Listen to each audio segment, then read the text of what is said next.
యేసుక్రీస్తుని అడ్డం పెట్టుకొని చాలామంది చాలా రకాలుగా దోచుకుంటం చూశాను. కానీ వీడిని చూస్తే వేరే లెవెల్ అబ్బా! ప్రతి నెల రెండవ ఆదివారం అనగా ఫిబ్రవరి 8వ తేదీ ఆదివారం ఉదయం 9 గంటల నుండి జరిగే బేతెస్దా సిలువ కోనేరు పండగలో తప్పక పాల్గొనండి.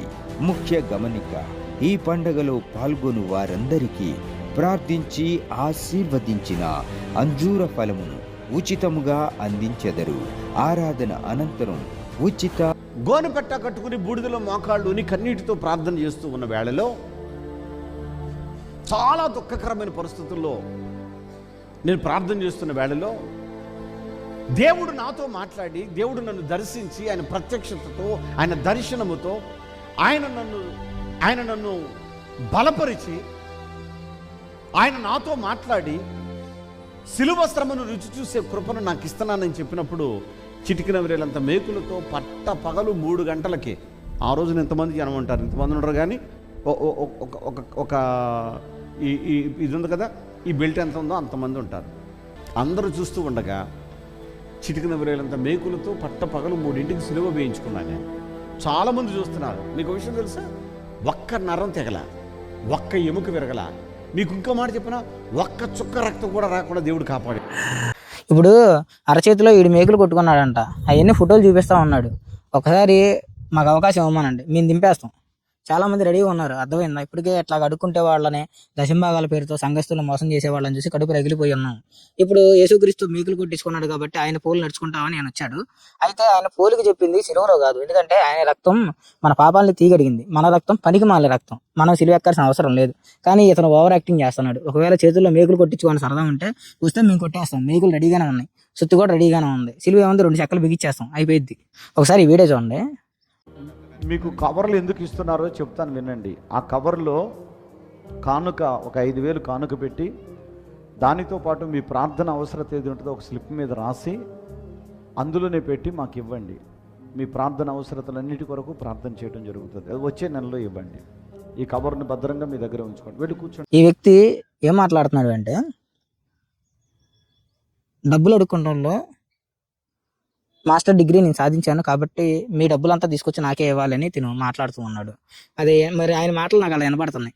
యేసుక్రీస్తుని అడ్డం పెట్టుకున్నారు చాలామంది, కానీ ఈయన మాత్రం వేరే లెవెల్లో అడ్డం పెట్టుకున్నాడు. ఇతను గతంలో ఒక వీడియో చేశాడు, యూట్యూబ్లో చూశాను. ఈయన మీద వీడియో కూడా చేశాం మనం. అంటే ప్రార్థన అవసరాలు రాసి మనకు కవర్ ఇచ్చారు.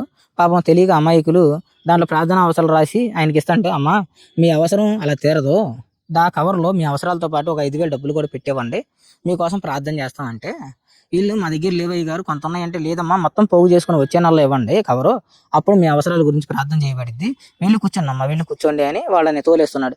ఎవరైనా సరే తలమే చేస్తే తలరాతలు మారుతాయి అనేది పచ్చి అబద్ధం. ముందు గుర్తుపెట్టుకోండి. అంటే ఒకటి జరిగిద్ది, తల మీద ఉన్న వెంట్రుకలు చెరిగిపోతాయి, మీరు దువ్వుకున్న తల మొత్తం చెరిపేస్తారు. ఇంకోటి ఏం జరిగిద్ది అంటే, మీ జేబులో ఉన్న డబ్బులు లాగేస్తారు, మీ జీవితం ఆర్పేస్తారు. కాబట్టి క్రైస్తవ పాస్టర్లు కానీ ఎవరైనా ఇలాంటి వాళ్ళు ఉంటే వాళ్ళని నమ్మమాకండి.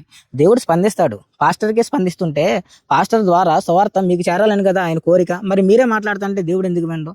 దయచేసి మీకు ఏమైనా అవసరాలు ఉంటే దేవుడికి మీరే నేరుగా ప్రార్థన చేయండి.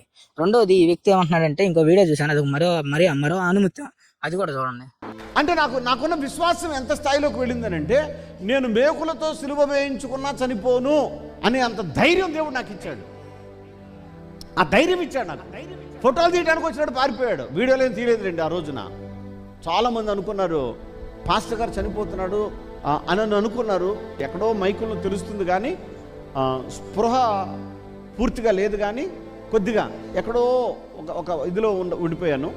అందరూ చనిపోయానని ఏడ్చారు. అప్పుడు మాత్రమే ఒక 3-4 ఫోటోలు తీశారు. ఒకటేమో మేకులు కొట్టిన తర్వాత మేకులు తీస్తూ ఉన్నప్పుడు ఒక చేతిలో తీసేసి, చూశారు కదా, ఈ డిచికి బాబా, పెద్ద డిచికి బాబా, ఈయనకి చేతిలో మేకులు కొట్టించుకొని అప్పుడు సిలువ వేశారంట ఈయన. అప్పుడు వద్దు, అప్పుడు సంగతి మేము లేవు కదా, ఇప్పుడు మేము ఉన్నాము. సిలువ వేయడానికి చాలా మంది రెడీగా ఉన్నారు. మేకులు, సుత్తులు, 2 కర్రలు కూడా రెడీగా ఉన్నాయి మా దగ్గరికి వస్తే మేము దిగ్గొట్టేస్తాం. అర్థమైందా? మీరు అక్కడెక్కడో మేము వేసుకున్నాం కాబట్టి ఆ పవర్స్ అన్ని మాకు వచ్చినాయి, ఆ లైన్లో వెళ్తున్నాము. మీకు ఏదైనా న్యాయం జరిగితే నీ కళ్ళబొల్లి మాటలు నమ్మమాకండి, అది పచ్చి అబద్ధం. ముందు మీరు అవేర్నెస్ తెచ్చుకోండి. అసలు వాడి దగ్గరికి వెళ్తే తగ్గిద్ది అంటే వాడి మాట విన్న దేవుడు మీ మాట వినడా? మరి అలాంటప్పుడు ఆయన దేవుడు ఎందుకు అవుతారు? కాబట్టి ప్రియ దేవుడి జనాంగమా, దేవుడి పిల్లలారా, కొంచెం ఎరుకులో ఉండండి. ఇలాంటి వెధవల మాటలు నమ్మమాకండి. యేసుక్రీస్తు మీ నోటితో ప్రార్థన చేయండి, మీరున్న చోటే ప్రార్థన చేయండి, మీ మాటకి సమాధానం వచ్చింది. మీ పిలుపుకి స్పందించే దేవుణ్ణి నేను. నా చెవులేం చిన్నగా కాలేదు, నా చేతులేం కొరచగా కాలేదు. ప్రార్థించే హృదయం, నిజాయితీ మీ అవసరం ఉంటే నేనే మొదట కదిలి వస్తాను, నేనే మీకు సహాయం చేస్తానని ప్రభువు చెప్పాడు. ఇలాంటి కసాయుల మాటలు విని మీ జీవితాలు నాశనం చేసుకోమాకండి. ఇది నా అనుభవంలో దేవుడు నాకు ఇచ్చిన జ్ఞానంతో మీతో పంచుకుంటున్నాను ఒక సహోదరుడుగా. జాగ్రత్త. ఇదిగో ఈ వార్నింగ్ ఖచ్చితంగా ఈ దొంగ ఇలాగ చేయమాకు. దేవుడు ఉగ్రత పాత్రుడుగా మిగలమాకు. జీవితం మార్చుకో, సత్యవాక్యాన్ని బోధించు, దేవుడు పోషించాల్సిన విధంలో పోషిస్తాడు. ఇలా అడుక్కో మాకు, క్రైస్తవ్యాన్ని భ్రష్టు పట్టించు మాకు. అందరికీ యేసుక్రీస్తు నామములో వందనాలు. దేవుడి చిత్తం అయితే మరొక వీడియోలో కలుసుకుందాం.